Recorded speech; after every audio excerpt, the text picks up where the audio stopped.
Hey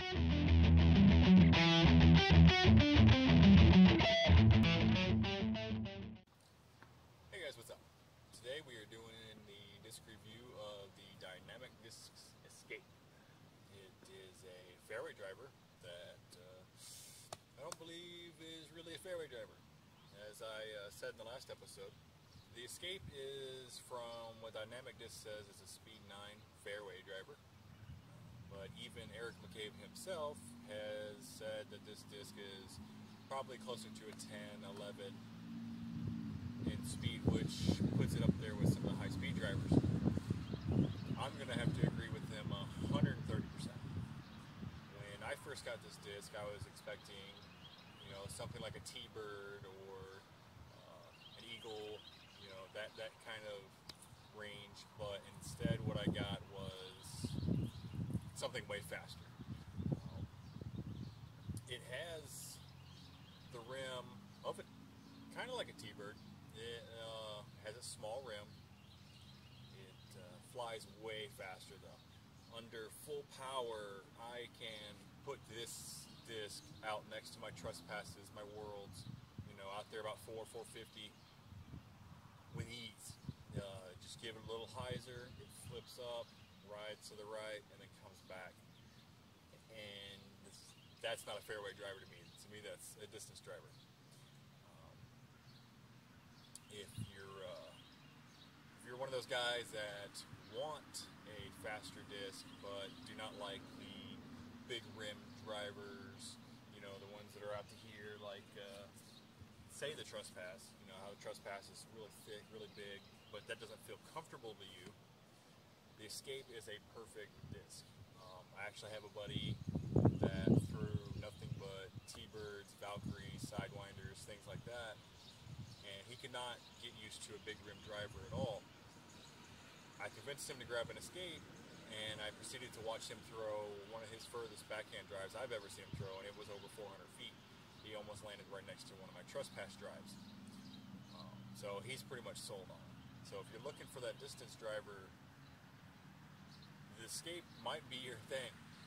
It's a lot more stable than you would think, and that's what gives it that extra distance.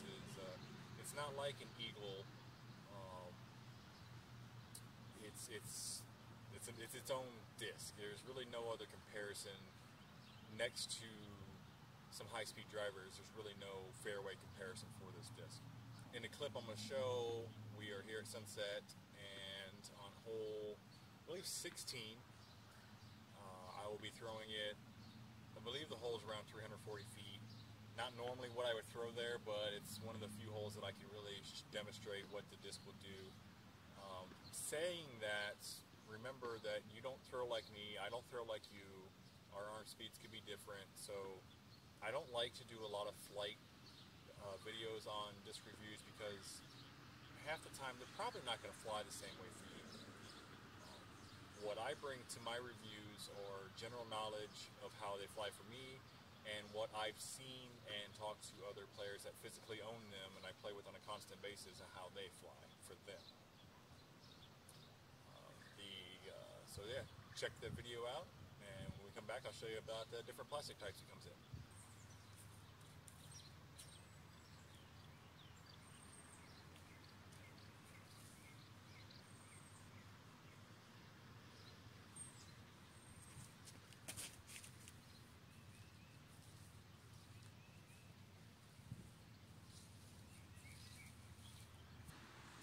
Alright, so here we go.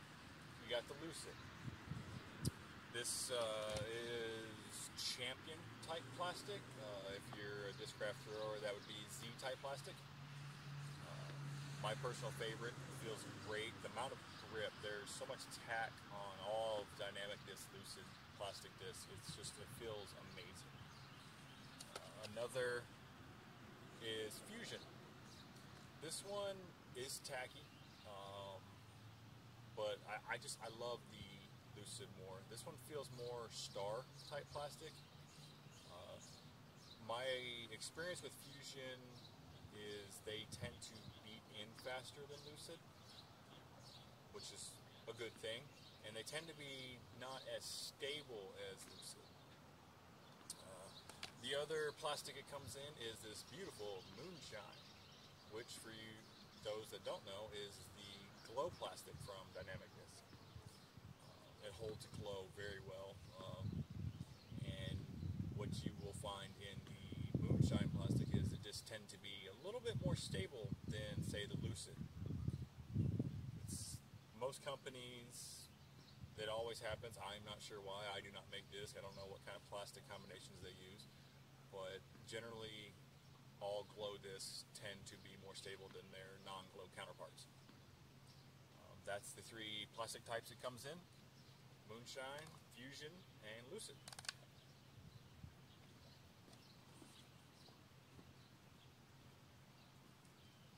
Alright, when do I pull the Lucid? Do I bag it?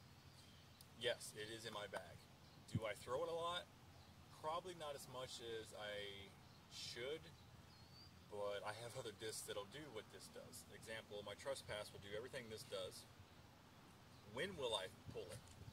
I will pull this disc out when, say, my Saint, which is kind of Eagle L-ish, when my Saint won't get there, but I need to throw that low line drive hyzer flip shot. Example of how I do my disc is, if my Truth won't get there because the ceiling's too low, I'll club up to the Saint. If my Saint won't get there because the ceiling's too low and I have to throw it too hard to flip over, I'll bump up to the Escape. That's how I do my bag. So that's when I use it. I've started working it into big hyzer shots. There's a hole, actually hole 18 right here at Sunset. There's a really high hyzer gap that's just in random practice I noticed that it'll hold that hyzer very well, especially when you get it up real high. It'll really fight back left for you. You know, a lot of fairway discs, you know, you get ripping on them as hard as you can, they'll tend to just turn over and never come back. This one, I'm telling you, it's not a fairway, it's a distance driver. It just will.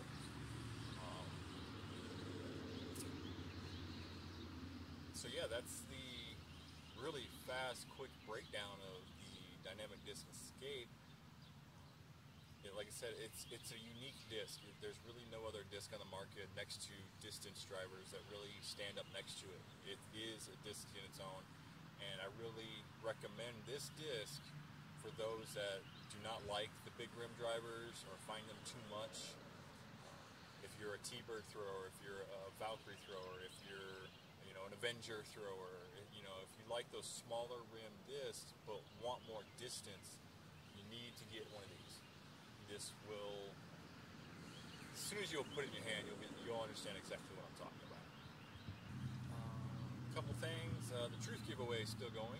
We are down to 13 more subscription members, and that will be given away. Only 13. All you have to do is click that little subscribe button that's just below the video. I will be notified that you did, and you will automatically be entered into the contest for the giveaway. Next episode should feature the anhyzer shot. You know, when it comes out of your hand and you want to throw that shot that goes from left to right. You know, last episode we did the hyzer. Next episode we'll do the anhyzer. The next disc review will be one of my personal favorites, and that is the World from Westside Discs. Not a lot of talk about it, but if you're a Destroyer fan or a Nuke fan, tune in. This might be your new buddy. So, that about does it for this episode. One final, I don't want to call it a tip, but I'm going to call it general safety. About 4 days ago at our local food drive charity toss that we have, I reached down to pick up my Mini after a putt, just like a million other times that I've done, except this time I took a palm frond to the right eye. You might not think, oh, you know, it's just, you know, it's like someone poking the eye. Well, palm fronds, if those who live in the area that have them know that they can do some damage to your skin if you brush up against them. So, it got me in the eye. It sent me to the doctors. My vision is still coming back on my right eye. something you would never think about. You know, that's little things like that people really don't think about. But you know, be mindful. That little mistake of mine could have permanently caused loss in my eye. So that's just your general safety tip of the week. So that about wraps it up for this episode. If you enjoy what you've seen, hit that like button. And if you want your other friends to see it, hit that share button. Make sure you check out the last episode. There's some pretty cool paracord giveaway. All you have to do is like and share the video. So until next time, take it easy.